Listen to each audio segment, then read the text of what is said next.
بسم الله الرحمن الرحيم. الحمد لله رب العالمين والصلاة والسلام على أشرف الأنبياء وسادة الأتقياء وسيد المرسلين سيدنا وحبيبنا محمد وعلى آله وأهل بيته وصحبه أجمعين.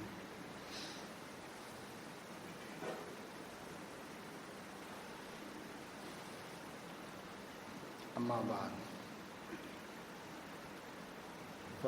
فقد قال الله تبارك وتعالى: وَلَقَدْ مَكَّنَّاكُمْ فِي الْأَرْضِ وَجَعَلْنَا لَكُمْ فِيهَا مَعَائِشَ قَلِيلًا مَا تَشْكُرُونَ. صدق اللہ العظیم. اللہ تعالیٰ نے اس کائنات میں انسانوں کو اپنی مشیت اور حکمت کے تحت پیدا فرمایا ہے.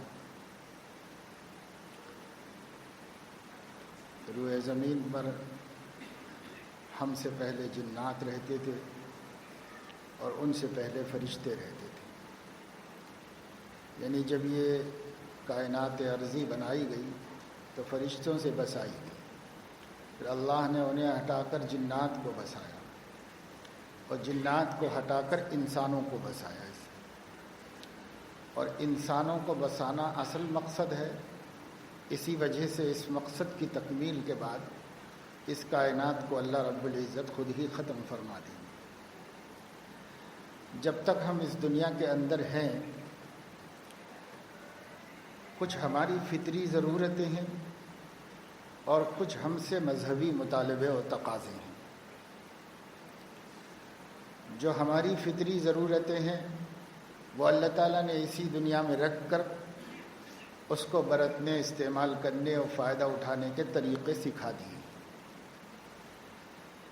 یہ کام بھی اللہ رب العزت نے نبیوں کے ذریعے ہی سکھایا ہے، اس لیے کہ ہمارے اور اللہ کے درمیان انبیاء واسطہ ہیں، ایک راستہ ہے اللہ کے علم کا ہم تک پہنچنے کا، اور اللہ تبارک و تعالی شانہ سے ہمیں کچھ لینے کا ایک راستہ ہے. اس لیے جیسے ہم سے اللہ تعالیٰ نے اپنا حق مانگا ہے اور جس ذریعے سے مانگا ہے، ہمیں ہمارا حق بھی اسی ذریعے سے عطا فرمایا. زمین میں اللہ نے سب کچھ رکھ دیا جو ہماری ضرورتوں سے متعلق ہے. ایک انسان کو اس دنیا میں اطمینان اور آسائش کے ساتھ جینے، سکون اور امن کے ساتھ رہنے کے لیے جتنے مادی وسائل کی ضرورت ہو سکتی ہے اور جس زمانے میں جتنی بڑھ سکتی ہے، ان سب کو اللہ تعالیٰ نے اسی زمین میں رکھ دیا ہے اور اس کے استعمال کے طریقے نبیوں کے ذریعے ہمیں سکھا دیے. بالکل ابتدائی سبق، جسے آپ کہہ سکتے ہیں کہ پرائمری کا سبق، تو جتنے پرائمری کی تعلیم تھی ضروریات زندگی سے متعلق، ایک انسانی سماج کی بنیادی سہولتوں سے متعلق جتنی پرائمری درجے کی تعلیم کی ضرورت تھی، یہ اللہ تعالیٰ نے نبیوں کے ذریعے بندوں تک پہنچا دی. اور اس کے بعد اس میں ترقی، تو اس کی صلاحیت اور استعداد خود بندوں میں رکھ دی. ابتدائی زمانے میں جو بندے تھے ان کو جتنی ضرورت تھی اتنے کی صلاحیت دی. قرون وسطیٰ میں انسانوں کو جتنی ضرورت تھی اتنی دنیا سے اپنی ضرورتیں نکالنے کی صلاحیت اللہ نے بخشی. اس زمانے میں انسانیت کو بود و باش کے واسطے اور امن کی زندگی کے واسطے اور زندگی کو راحت اور آسائش حاصل کرنے کے واسطے جتنی ضرورتیں ہیں اس زمانے کے انسانوں کی عقلوں میں اللہ نے رکھ دیا اور انہیں اس کا طریقہ فطرتاً سکھا دیا. وہ نیچرلی واقف ہیں کہ کیسے کیا جائے، کیا کیا جائے. عقل دی اللہ نے، اس عقل کا استعمال کریں گے اور اس عقل کا استعمال کر کے کام کریں گے. لیکن اس کی تدریجی رہنمائی، یعنی اسٹیپ بائی اسٹیپ جو ترقی ہو رہی ہے مادیات میں اور دنیا کی زندگی کی ضرورتوں کے اندر، ہر زمانے کے لوگوں کی ہمت کے حساب سے اور ہر زمانے کے لوگوں کی ضرورت کے حساب سے جو ٹیکنالوجی کی ترقی ہے اور صنعت و حرفت کی ترقی ہے، یہ ترقی ڈائریکٹ اللہ تعالیٰ اپنی نگرانی میں اپنے بندوں سے کروا رہے ہیں۔ قرآن مجید میں اس کا ایک اشارہ دے دیا تھا۔ جب قرآن اتر رہا تھا تو سفر کی ضرورتیں پوری ہوتی تھیں گھوڑے سے، اونٹ سے، گدھے سے، خچر سے، بہت آسانی سے۔ غریب لوگ گدھوں پر سواری کر کے کام نکال لیتے تھے، متوسط لوگوں کو اونٹ خچر کام آ جاتے تھے، مالداروں کے پاس گھوڑے تھے، وہ انہی کی مرسیڈیز تھی اور انہی کی بڑی بڑی قیمتی گاڑیاں تھیں وہ۔ تو وہاں اللہ نے فرمایا اس کو احسان بتاتے ہوئے، وَالْخَيْلَ وَالْبِغَالَ وَالْحَمِيرَ لَتَرْكَبُوهَا وَزِينَةً، یہ گھوڑے، یہ گدھے اور یہ خچر، یہ اس لیے اللہ نے پیدا کیے کہ تم اس پر سواریاں کرو، ضروریات زندگی پوری کرو، تجارت کرو اور انہیں پرورش کر کے پال کے اپنے گھر میں جمع سجا کے زینت و خوبصورتی حاصل، کیونکہ ایک شوق بھی ہوتا ہے سواری کا اور ایک ضرورت بھی ہوتی ہے۔ اس لیے اللہ تعالیٰ نے فرمایا یہ سب اس سے تم کر سکتے ہو، یہ ہم نے تمہارے لیے بنائی ہیں، پیدا کی۔ لیکن آگے فرمایا وَيَخْلُقُ مَا لَا تَعْلَمُونَ، آنے والے زمانوں میں یہ نہیں ہوں گی لوگوں کی سواریاں، اور آنے والے زمانے میں لوگوں کی ضرورتیں اور ان کی اپنی حیثیت عرفی اور اسٹیٹس وغیرہ اس سے نہیں جانا جائے گا، آنے والے زمانے کی دوسری سواریاں ہوں گی۔ تو وَيَخْلُقُ مَا لَا تَعْلَمُونَ، جنہیں تم اب نہیں جانتے اللہ انہیں بھی پیدا کرتا رہے گا، آگے پیدا کرتا رہے گا۔ تو وہ ہوتی رہیں، بڑھتی رہیں۔ ہمارا دور ہے، ہمارے دور میں ہوائی سواریاں ہیں، بری سواریاں ہیں، بحری سواریاں ہیں، اور جو جو چیزیں ضرورت کی زندگیاں ہیں، اللہ نے ہماری ضرورت کے حساب سے، ہماری قوا اور ہمتوں کے اعتبار سے اللہ رب العزت نے بنائے ہیں۔ اور آج بھی قرآن کی آیت موجود ہے اور وہ یہ کہہ رہی ہے وَيَخْلُقُ مَا لَا تَعْلَمُونَ، تم نہیں جانتے آگے کے زمانے کے لوگوں کی کیا ضرورتیں ہوں گی، اور جو ہوں گی اسے بھی اللہ پیدا کرے گا اور اللہ تعالیٰ فراہم کرے گا۔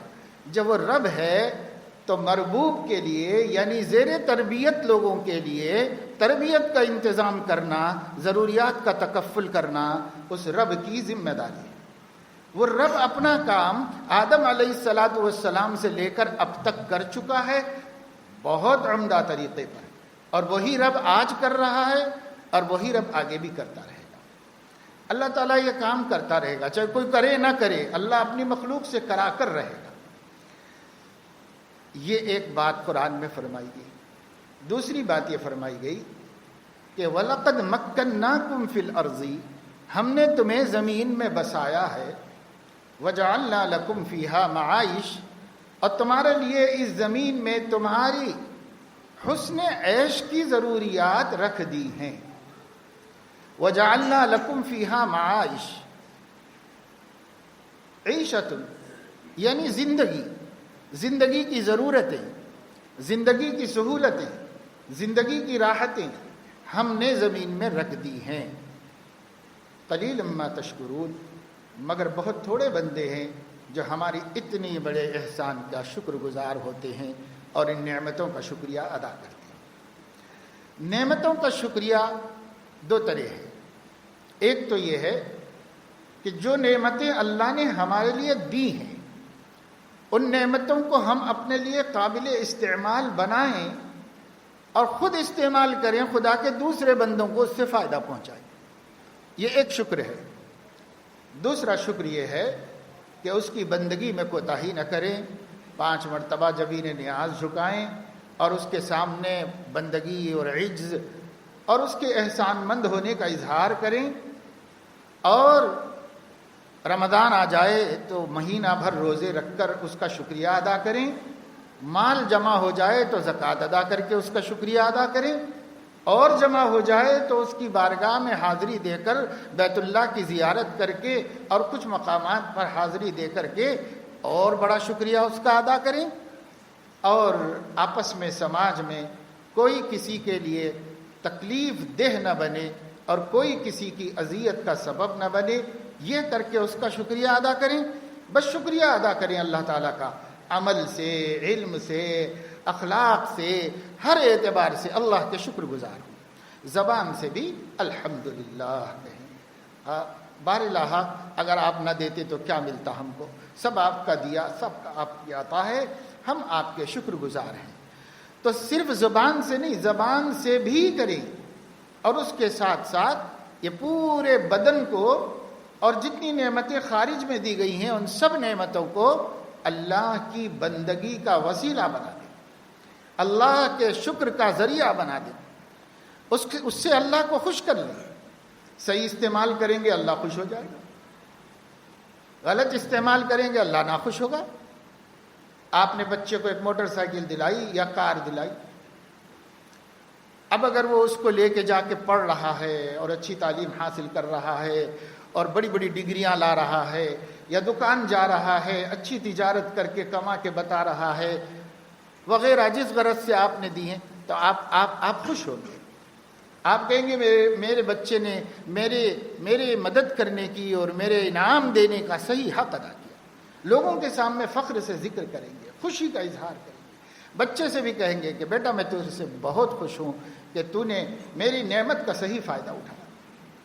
اور اگر بچہ یہ موٹر سائیکل لے جا کر روز ایک جھگڑا لے کے آتا ہو، کوئی ایکسیڈنٹ کرتا رہتا ہو، یا کسی کو کوئی نقصان پہنچاتا رہتا ہو، یا انہی گاڑیوں پر پھر کر چوری کرتا ہو، پاکٹ مارتا ہو، غلط صحبتوں میں بیٹھتا ہو، تو آپ دیکھیں گے کہ میرے انعام کا میرے بچے نے صحیح شکر نہیں ادا کیا اور اس کو صحیح استعمال نہیں کیا۔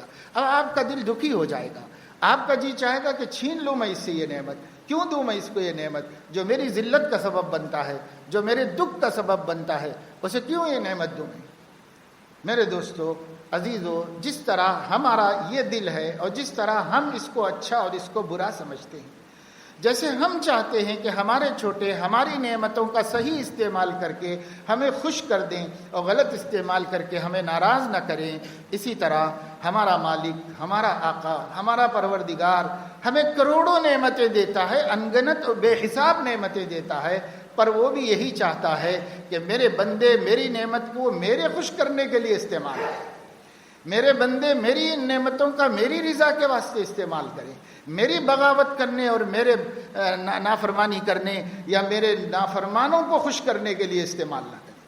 اللہ بھی ہم سے یہی چاہتا ہے، جیسے باپ اولاد سے چاہتا ہے، جیسے بڑا چھوٹوں سے چاہتا ہے، ایسے ہمارا سب سے بڑا اپنے بندوں سے یہی چاہتا ہے اللہ رب العزت۔ تو شکر کی حقیقت یہ ہے، لیکن اسی وجہ سے اللہ نے فرمایا کہ دیکھو الحمدللہ الحمدللہ کتنے لوگ نہیں کہتے، یہاں تک کہ الحمدللہ اور سبحان اللہ تو بعض کافروں کی بھی زبان پہ اور مسلمانوں میں حرام خوروں کی زبان پر بھی ہے، لیکن پھر بھی قرآن کہہ رہا ہے قلیلا ما تشکرون، بہت تھوڑے ہیں میرا شکر کرنے والے، بہت تھوڑے ہیں۔ کیوں کہہ رہا ہے قرآن بہت تھوڑے ہیں؟ اس لیے کہ شکر صرف یہ زبان سے الحمدللہ کہنے کا نام نہیں ہے، شکر مالک کی نعمتوں کو اس کی مرضی میں استعمال کرنے کا حقیقی شکر یہ ہے۔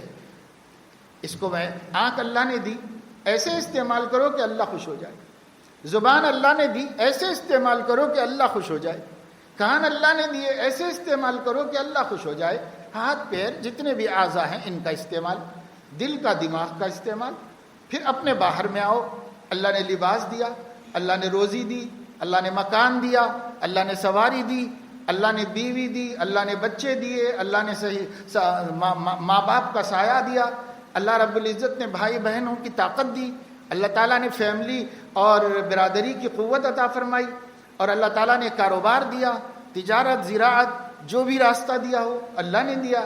تو اب گنتے چلے جاؤ، کیا کہاں تک گنیں گے ہم، کہاں تک شمار کریں؟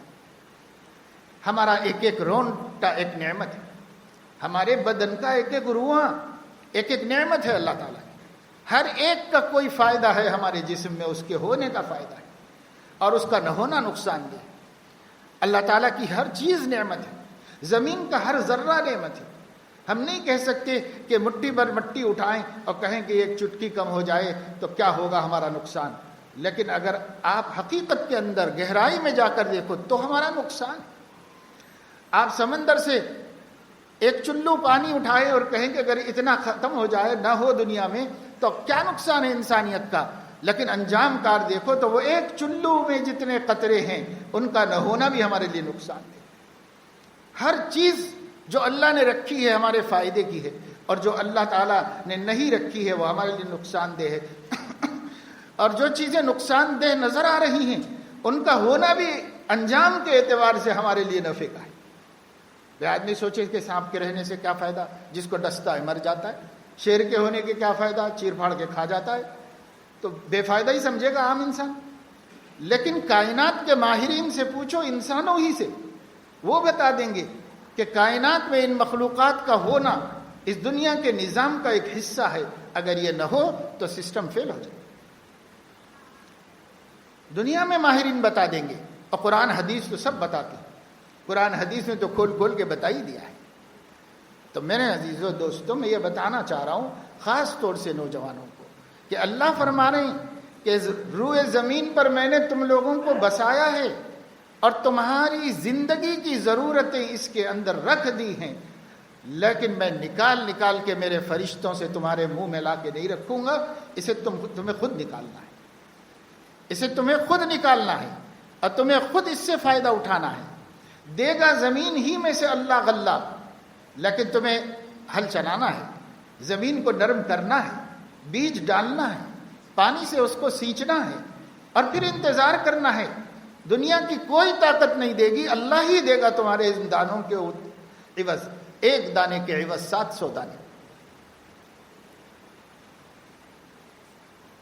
کمثل حبۃ انبتت 7 سنابل فی کل سنبلۃ 100 حبۃ، ایک دانہ جو زمین میں کاشتکار نے رکھا، اس سے اللہ نے ایک پودا نکالا، پودے میں 7 پھلیاں لگائی، ہر پھلی میں 100 دانے دیے، ایک دانہ 700 کو لے کر آتا ہے، 699 اپنی طرف سے لے کر آتا ہے، ایک دانہ۔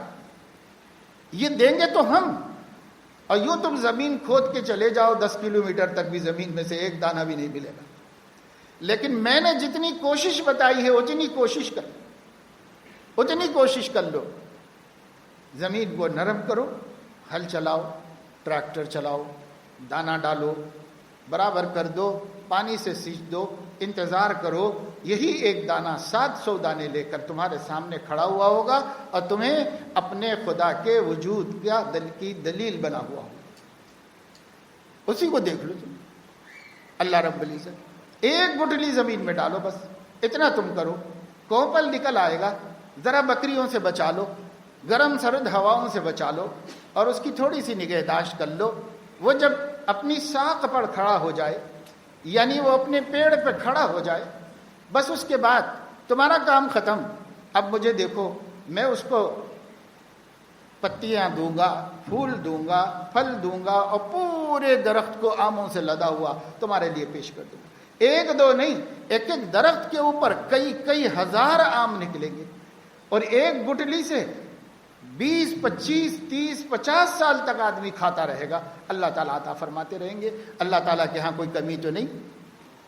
اور اگر آپ اس گٹھلی کے نیچے کیا ہے دیکھنے کے لیے درخت کو کاٹ کے زمین کھود ڈالیے اور بڑے بڑے بلڈوزر لگا کر کے اس کے اندر سے آپ 2 کلومیٹر 3 کلومیٹر گھس جائیے، ایک آم بھی نہیں ملے گا۔ لیکن خدا کی بتائی ہوئی محنت کر لو، خدا کا سکھایا ہوا کام کر لو، پھر اس کے بعد دینا اس کی ذمہ داری۔ یہی ہے زراعت میں، یہی ہے تجارت میں، یہی ہے محنت مزدوری میں، یہی ہے صنعت و حرفت میں، ہر چیز میں یہی ہے۔ تم کو ایک طریقہ بتایا گیا ہے، تم اتنا کر لو بس۔ جب تم اتنا کر لو گے تو جعلنا لکم فیہا معائش، ہم نے زمین میں تمہارے لیے تمہاری زندگی کی ضرورتیں رکھی ہیں، اور جتنا حصہ تقدیر میں لکھ دیا ہے وہ دے کر رہیں گے تم۔ لیکن ہمیں محنت کرنا ہے، ہمیں کاہل بننا نہیں ہے، ہم کو بے عمل نہیں بننا ہے۔ آج میرے عزیز و دوستو، بات لگنے کو چبھتی بری لگتی ہے، لیکن سچی بات کو غور سے سننا چاہیے۔ دھیان دینا چاہیے، توجہ کرنا چاہیے۔ مسلمانوں کی ایک بہت بڑی تعداد، صحت و سلامتی والے تعداد مسلمانوں بے روزگار ہے، بیکار ہے، بے عملی کی شکار ہے۔ یہ کہنا کہ میں تلاش کر رہا ہوں نہیں مل رہی ہے، میں تلاش کرنا نہیں مل رہی، تو سب کے حق میں یہ جواب صحیح نہیں۔ ہاں، اکا دکے کے لیے اللہ نے زیادہ آزمائش رکھی ہوگی، وہ بیچارہ مسلسل کوشش کر رہا ہوگا، ایسا ہو سکتا ہے، لیکن عام طور سے یہ بات صحیح نہیں۔ رکاوٹیں ہماری کھڑی کی ہوئی ہیں۔ ہم یہ طے کرتے ہیں کہ ایسی نوکری چاہیے، اتنی بڑی زمین چاہیے، ہم کو اتنا بڑا شو روم چاہیے، کاروبار کرنے کے لیے اتنے لاکھ روپے چاہیے۔ ہمارا ایک اسٹیٹس، ایک معیار ہے، اور ہم اسی معیار کی ضد میں اپنے کو بیکار و بے عمل رکھے ہوئے، اس کی ضد میں بیکار رکھے ہوئے اپنے کو۔ اگر آدمی یہ نہیں کر سکتا تو یہ کرے، یہ نہیں کر سکتا یہ کرے، یہ نہیں کر سکتا، کچھ نہیں کر سکتا، تو اللہ نے بدن میں طاقت رکھی ہے مزدوری کی، مزدوری کرے۔ مزدوری عیب نہیں ہے۔ صحابہ مزدور نہیں تھے؟ کتنے صحابہ مزدور تھے؟ کتنے صحابہ ایسے بھی ہیں جو مسلمانوں کے ہاں کام نہیں ملا تو یہودیوں کے کھیت میں کام کرتے، صحابی ہیں، یہودی کے باغ میں نالیاں صاف کرنے اور پانی کے درختوں کو ڈالنے کا کام کر رہے ہیں، اور وہ روزانہ سیر بھر کھجوریں دے رہا ہے، اور ان کھجوروں پر کسی سے سوال کیے بغیر، کسی کا بوجھ بنے بغیر اپنے گھر کی روزی روٹی چلا رہے۔ صحابہ میں اس کی مثال تک ہے، ذرا کان کھول کے ہم سنیں۔ صحابہ میں اس کی مثال بھی ہے، ہاتھ سے لولے ہیں، پیر سے لنگڑے ہیں، لیکن کسی کا بوجھ نہیں ہے، خود کما کے کھاتے ہیں، خود کما کے کھاتے ہیں۔ آج ایسا کوئی واقعہ ہو گیا تو میڈیا میں اور اخباروں میں اور سوشل میڈیا میں لوگ اسے عجوبے کے طور پر ڈال رہے ہیں، لیکن ایک وقت یہ تھا کہ مسلمانوں میں یہ بات کوئی خاص بات نہیں تھی، وہ یہی سمجھتے تھے ہر ایک کو اپنی محنت کی کمائی کھانی چاہیے۔ اللہ نے طاقتور بنایا ہے، اللہ نے جسم کو اس لائق بنایا ہے، ہمیں اپنی محنت سے زندگی گزارنی چاہیے، ہمیں کسی کا بارے گرا نہیں بننا چاہیے۔ آج دنیا میں میرے عزیزوں اور میرے دوستوں، باپ بھی کیوں نہ ہو، اگر ہم بڑے ہونے کے بعد اس کا بار ہے تو وہ بھی بیزار ہونے لگتا ہے، وہ بھی بیزار ہونے لگتا ہے، اور یہی تو رنجشوں کا سبب ہو جاتا ہے نا۔ کئی گھروں میں اسی لیے تکلیف ہو جاتی ہے کہ باپ کہتا ہے ہم کب تک پالیں، باپ کہتا ہے کہ کب تک تمہارے اوپر خرچ کروں، اب میری ہڈیاں کمزور پڑ گئیں، اب میری کمر ٹوٹ رہی ہے، میں کب تک تم لوگوں کی پرورش کروں۔ اس پہ جھگڑے ہو جاتے ہیں، نا اتفاقیاں ہو جاتی ہیں۔ لیکن یہ بات باپ کے کہنے کی نہیں تھی، یہ بات بیٹے کے خود کے سوچنے کی تھی، اس کے خود کے سوچنے کی تھی، اس لیے کہ اسلام نے تو بھائی ایسی ہی تعلیم دی۔ وَجَعَلْنَا لَكُمْ فِيهَا مَعَائِشَ، اللہ فرماتے ہیں میں نے اگر روئے زمین پر تمہیں بسایا ہے، چاہے وہ تم دنیا کے اندر کسی زمانے میں لاکھوں میں رہے ہو، کسی زمانے میں کروڑوں میں رہے ہو، کسی زمانے میں اربوں میں ہو، اور بڑھ جائیں تو کیا ہے، جس مالک کی یہ کائنات ہے اس مالک کے ہاں کوئی کمی تو ہے نہیں۔ اس نے پہلے ہی کہہ دیا ہے کہ ہم نے اس زمین کو تمہارے زندوں کے لیے اور تمہارے مردوں کے لیے کافی بنا دیا ہے۔ پہلے قرآن میں اللہ رب العزت نے کہہ دیا ہے کوئی دنیا کے مسائل کو لے کر اس اعتبار سے پریشان ہونے کی ضرورت نہیں کہ دنیا کی عددی کثرت دنیا کے لیے یا حکومتوں کے لیے مصائب اور مسائل بن جائے۔ حکومت کب پال رہے ہیں؟ رعایا کو جو اب پالیں گے۔ حکومتیں تو اپنے کو پالنے سے کبھی جو ہے کیا کہہ سکتے ہیں کہ سیراب نہیں ہو سکے، کبھی ان کا جی نہیں بھرا، کبھی ان کی نیت نہیں بھری، جب تک ان کو تخت و تاج ملا ہوا ہے انسانیت کا اور رعایا کا خون چوس کے اپنے خزانے آباد کرنا ہے، اس کے علاوہ اور کیا کرنا ہے۔ تو وہ کب پال رہے ہیں ہمیں جو انہیں مسئلہ ہے کہ ہمیں پالیں گے؟ اللہ نے قرآن میں اعلان فرما دیا ہے بچوں کو مت قتل کرو، نحن نرزقکم وإیاہم، تم کو بھی ہم پالتے ہیں، انہیں بھی ہم ہی پالیں گے۔ آپ کو کون پال رہا ہے؟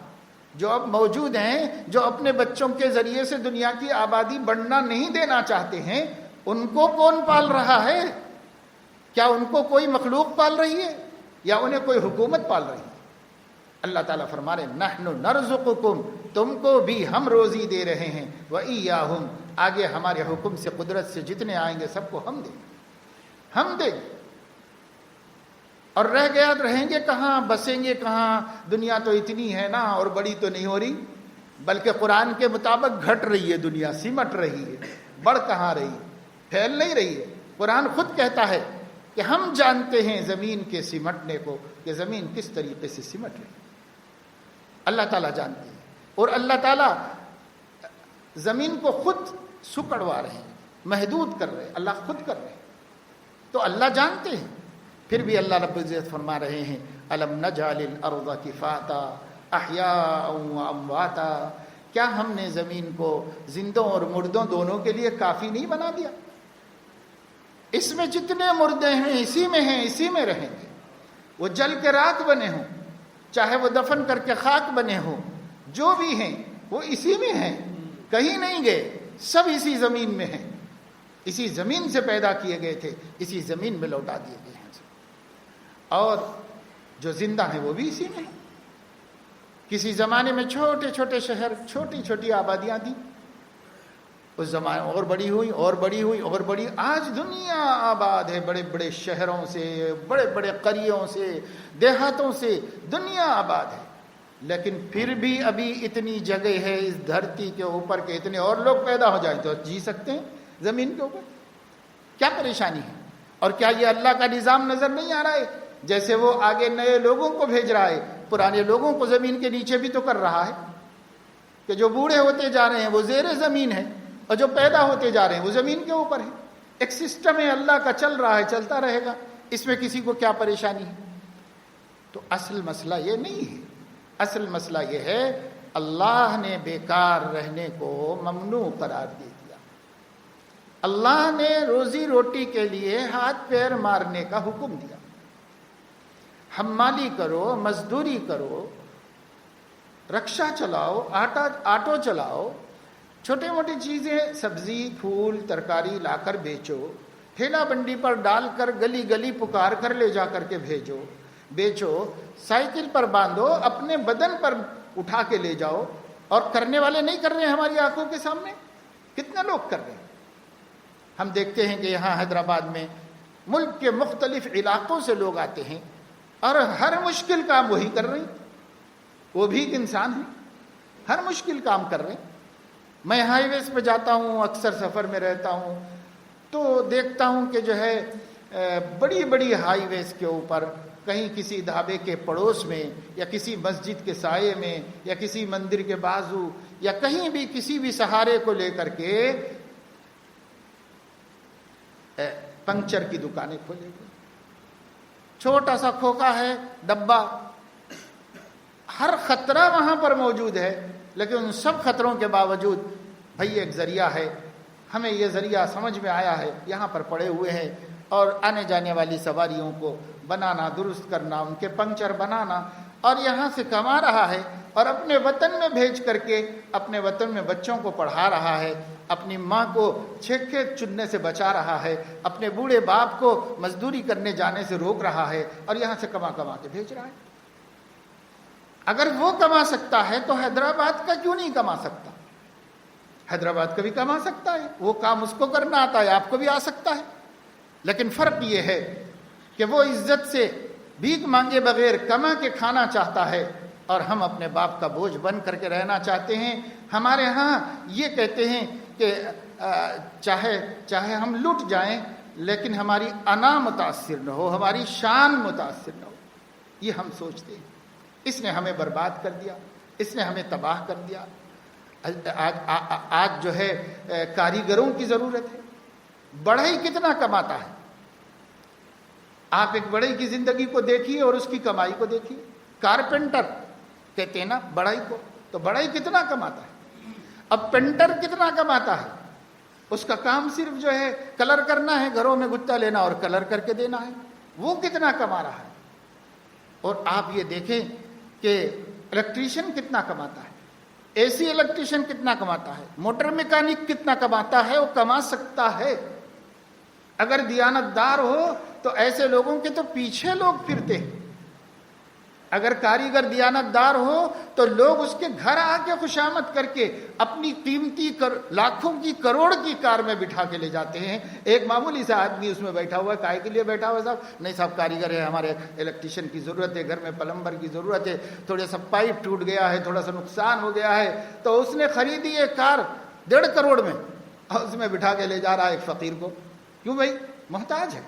اللہ نے محتاج بنایا امیروں کو فقیروں کا, اللہ نے محتاج بنایا فقیروں کو امیروں کا.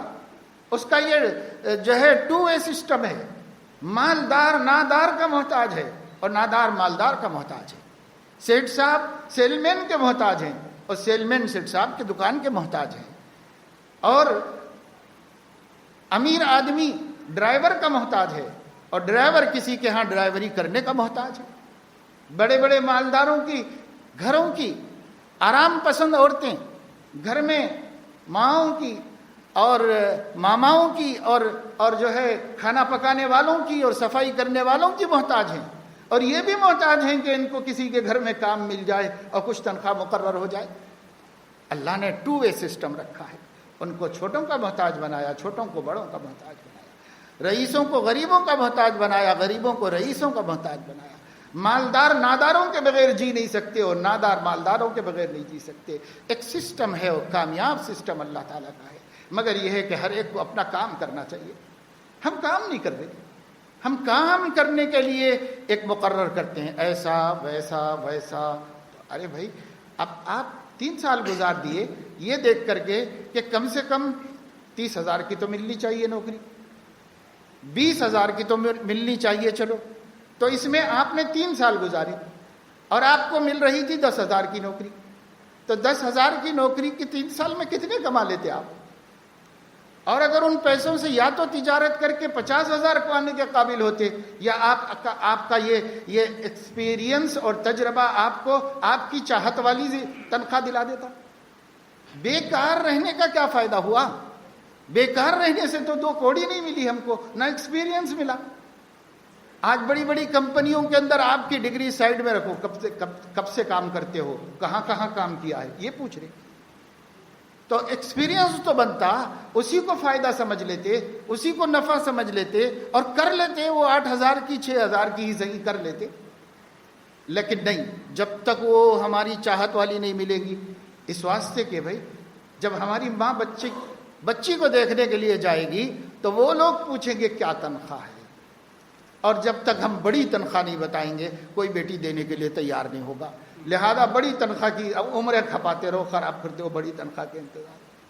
اب پتہ نہیں کب ملے اور جب نہ ملے, جب تک شادی بھی نہیں. اللہ تعالی ہماری اس بے حسی کو, بے فکری کو, لاپرواہی کو, غفلت کو معاف فرمائے. ورنہ یہ ہمارا اتنا بڑا گناہ ہے کہ اگر اسی گناہ پر اللہ تعالیٰ اس قوم کو اپنی پکڑ میں لے لے تو کوئی بعید نہیں. اتنا بڑا گناہ ہے ہمارا بے حس ہونا, بے فکر ہونا, ہنروں کو نہیں سیکھنا. اپنے پاس کوئی نہ کوئی ہنر رکھو. پرانے لوگوں نے کہا ہے, شیخ سعدی فرماتے ہیں, جو ہنر مند ہے وہ دنیا میں کہیں بھی جائے گا عزت پائے گا. جو علم والا ہے وہ دنیا میں کہیں جائے گا عزت پائے گا. اپنے مال سے عزت نہیں ملتی, اپنی دولت سے عزت نہیں ملتی, اپنی شانوں سے عزت نہیں ملتی, اپنے خاندان سے عزت نہیں ملتی, اپنے بڑوں کے بڑے بڑے کارناموں سے عزت نہیں ملتی. عزت ملتی ہے یا تو تمہارے پاس علم ہو یا تمہارے پاس ہنر ہو, ہنر ہو یا علم ہو. علم ہو تو جہاں جاؤ گے خودداری سے جیو گے, اور ہنر ہوگا جہاں جاؤ گے خودداری سے زندگی گزارو گے. ہنر ہونا چاہیے آدمی کے پاس. ہم کوئی ہنر کیوں نہیں سیکھ لیتے؟ ہنر کا مطالبہ ہے, تقاضا ہے. مارکیٹ میں ہنر مندوں کی کمی ہے. ہر ہنر کے لیے, لوہار کے لیے لوگ ترس رہے, سنار کے لیے لوگ ترس رہے, ہر ہنر کے لیے ترس رہے لوگ. ہم ہنر مند کیوں نہیں بنتے اور اپنے بچوں کو کیوں نہیں بناتے؟ یہ بہت بڑا قصور ہے میرے دوستو. ہمیں اس حوالے سے سوچنے کی ضرورت ہے کہ اس قوم میں بے عملی ختم ہو جائے, ہمارے اندر سے بیکاری ختم ہو جائے, ہم کچھ کریں, کچھ کرنے والے ہو جائیں. ہماری آنکھوں کے سامنے ہمارے بوڑھے کر رہے ہیں, لیکن ان بوڑھوں کو کرتا ہوا دیکھ کر بھی ہمارے جوانوں میں کرنے کا شوق نہیں پیدا ہوا کہ وہ دیکھیں کہ بھئی ان سے سبق حاصل کریں اور ہم بھی کچھ کرنے والے بن جائیں. کرنا چاہیے. آج بھی میں جانتا ہوں دیہاتوں میں, شہروں میں, جن کے بچے کوئی ہنر سیکھ کر کچھ کر لے رہے ہیں, اپنے ماں باپ پر رحم کھا کر, اپنے گھر کی مشکلات کو دیکھ کر, اپنے گھر میں پلی اور جوان ہوتی بہنوں کو دیکھ کر جو بچے محنت کر رہے ہیں, ان بچوں نے اپنی محنت سے اپنے بہنوں کو عزت سے بیاہا ہے. باپ نہیں کر سکا, لیکن بھائی نے عزت سے اپنے بہن کو بیاہا ہے, اپنے گھر کی مجبوریاں دور کی ہیں, اپنی ماں کا علاج کرا رہا ہے, اپنے پریشانیوں کو ختم کر رہا ہے, محنت کر رہا ہے, ایک ہنر سیکھ لیا ہے اور اس ہنر سے اپنے گھر کی خیر خواہی کر رہا ہے. لیکن ہم میں یہ مثالیں بہت کم ہیں, بہت کم ہیں یہ مثالیں. ہر ایک کے مقابلے میں کم سے کم 50 مسلمان بیکار ہیں, بیکار, کچھ نہیں کرتے. کچھ تو کرو اللہ کے بندو, کچھ کرو, بیکار مت رہو. آپ اسٹوڈنٹ ہیں, آپ بھی کچھ کرو, اپنے سے چھوٹوں کو پڑھاؤ. پہلے زمانے کا بھی جو نیو ایجوکیشن پالیسی آئی, اس کے اندر بہت سے نقطے دفے ہیں. اس کے اندر ایک بات یہ بھی ہے کہ وہ قدیم زمانے کا تعلیمی نظام چاہتے ہیں, اور اس قدیم زمانے کے تعلیمی نظاموں میں ایک دفعہ انہوں نے یہ رکھا ہے, وہ یہ کہ سینئرز جونیئرز کو پڑھائیں. سینئرز جونیئرز کو پڑھائیں گے. یہ پہلے زمانے کا طریقہ تھا. استاد ایک جماعت کو پڑھاتا رہتا تھا اور اس کے نیچے والی جماعت کو وہ پڑھاتے تھے اور اس کے نیچے والی جماعت کو وہ پڑھاتے تھے. جیسے ہمارے ہاں بھی حضرت امام ربانی مولانا رشید احمد گنگوئی رحمۃ اللہ علیہ کے مدرسے کا یہی سسٹم کتابوں میں لکھا ہوا ہے کہ حضرت تو احادیث و تفاسیر پڑھا دیتے تھے آخری جماعت کو, اور وہ آخری جماعت نیچے والوں کو مشکات پڑھاتی تھی اور وہ نیچے والوں کو ہدایہ پڑھاتی تھی. نیچے پورا مدرسہ چل رہا ہے ایک ہی مدرس پر.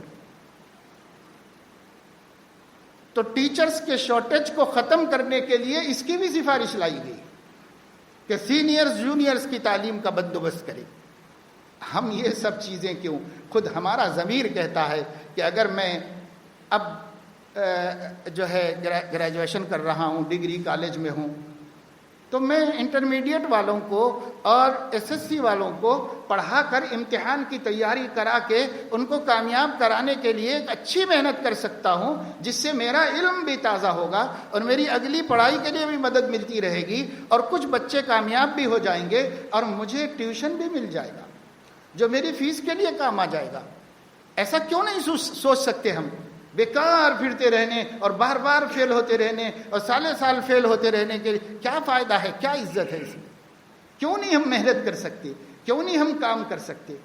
اس لیے میرے عزیزوں دوستو, آج میں نے آپ کو اس کی طرف اس لیے توجہ دلائی کہ ایک بڑا دل خراش اور تکلیف دہ واقعہ ایک شہر کے ایک بستی کے اندر کچھ اچھے سمجھدار تعلیم یافتہ لوگوں کے ذریعے سے سامنے آیا, جس کا ہمیں کچھ اندازہ تو تھا. اور میں نے گزشتہ جمعے میں کہا تھا کہ ہم بیان بھی نہیں کر سکتے حیا کی وجہ سے اور شرم کی وجہ سے, کیسے اپنی ہی برائی اب لوگوں کے سامنے ذکر کریں. لیکن عبرت کے لیے بتاتا ہوں کہ وہ لوگوں نے کچھ تعاقب کیا, کچھ ان کو خبریں ملیں تو کچھ تعاقب کیا, تو یہ چیز سامنے آئی کہ کئی بڑے بڑے غیر مسلم مالدار جو کافی بڑے کاروبار کرتے ہیں, ان کے ہاں روزانہ اچھی خاصی تعداد میں مسلم لڑکیاں اپنی معیشت کی, معاش کی ضرورت سے مجبور ہو کر صرف اس بات پر تنخواہ دی جا رہی ہیں کہ یہ وقت آئیں اور یہ وقت تک ان کی اولاد اور ان کے بچوں کے ساتھ ان کی خواہشات کے مطابق رہ کے چلے جائیں, اور ان کو تنخواہ ملے. اور یہ مسلم لڑکیاں بھی کما رہی ہیں. یہ حضرات ایک کے ماں باپ کے پاس پہنچے اور ان کی والدہ سے کہا کہ دیکھو ایسی بات سامنے آئی ہے. تو ماں کہنے لگی کیا کریں گے, ہماری مصیبتیں ہیں, بچی کچھ کر کے لا رہی ہے تو اچھا ہی تو کر رہی ہے نا. تو ماں یہ کہہ گئی. اب آپ بتائیے کہ RSS نے ایک نظریہ بنایا تھا اور یہ بات حیدرآباد میں تو بہت چلائی گئی تھی سقوط حیدرآباد سے پہلے کہ بھائی تمہاری ماؤں کو، تمہاری بہنوں کو ان مسلمان نوابوں نے داشتائیں بنا کر رکھا تھا، اب اس کا انتقام لینا ہے۔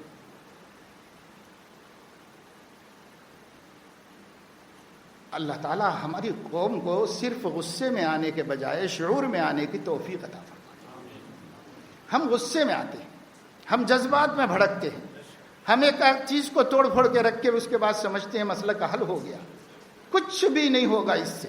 آپ کے اس اشتعال کو دیکھ کر وہ جشن منائیں گے اور خوشی کا اظہار کریں گے، دیکھو ہم نے ان کا دل جلا دیا اور جلانے میں کامیاب ہو گیا۔ یہ کوئی مسئلے کا حل نہیں ہے۔ صبر کرو اور ایک انقلاب لاؤ اپنے گھروں میں، عزت کا انقلاب، حیا کا انقلاب۔ اور جتنے لوگ ہیں، اگر اپنے خاندان میں اور اپنے پڑوس میں کوئی بچی خوبصورت ہے لیکن غریب ہے تو غربت کی وجہ سے وہ انبیاہی نہ رہ جائے، مالدار ہے مگر بد شکل ہے تو بد شکلی کی وجہ سے وہ انبیاہی نہ رہ جائے، سب کچھ ہے مگر پڑھی لکھی نہیں ہے تو ان پڑھ ہونے کی وجہ سے وہ انبیاہی نہ ہو جائے، اس کا انتظام کرو، اس کے لیے آگے بڑھو اور خود پیشکش کرو اور خود نکاح کر لو۔ اللہ سے یہ کہو اللہ یہ میری پسند کی تو نہیں ہے لیکن میں نے آپ کی امت کی عزت، آپ کے بندوں کی عزت کے لیے، آپ کے حبیب کی امت کی عزت کے لیے اپنی پسند قربان کی ہے، تو اسی عمل کو قبول کر لے اور اس گنہگار بندے کو معاف کر۔ اللہ سے اس کا سودا کر لو، ایک غریب کا کام بناؤ، اللہ سے اس کا سودا کر لو۔ اگر یہ بچیاں یوں بیٹھی رہیں گی تو پھر جسم فروشی کریں گی، ان کے پاس اور کچھ نہیں ہے بیچنے کے واسطے۔ اس کا ذمہ دار وہی ہوں گے یا کل ہمارے نبی کے سامنے ہم بھی شرم سے سر چھپانے کو کوئی جگہ نہیں پا سکتے؟ اس لیے میں نے خاص طور سے یہ بات آپ لوگوں کو بتائی کہ ہمارے نوجوان کام کریں بھائی، ہمارے نوجوان کمائیں، ہمارے نوجوان اپنے پیروں پہ کھڑے ہوں، اپنی آمدنی اور اپنے بہنوں کے مسائل کے حل کے لیے اپنے باپ کے مددگار ثابت ہوں، کچھ کریں۔ نہیں کریں گے اتنے پیارے اور حیادار حبیب کی امت اس قدر رسوا اور ذلیل ہوگی، کس کا بستر بنے گی اور کس کے پیروں تلے روندی جائے گی۔ اللہ اکبر، عرش کانپ اٹھے گا اور خدا کے غضب کو ہمارے لیے اگر جوش میں آ گیا تو ہم کہیں کے نہیں رہیں۔ اللہ ہمیں توفیق نصیب فرمائے، اللہ ہمیں سمجھ عطا فرمائے، اللہ ہمیں جوش کے بجائے ہوش نصیب فرمائے، اللہ تعالی ہمیں جذبات کے بجائے کچھ کر کے دکھانے کی توفیق عطا فرمائے۔ ہم نکمے اور اپاہج امت بن کے نہ رہیں بلکہ ہم کچھ کرنے والی زندہ قوم بن کر کے رہیں۔ اللہ پاک اس کی توفیق عطا فرمائے۔ آمین وآخر دعوانا الحمد۔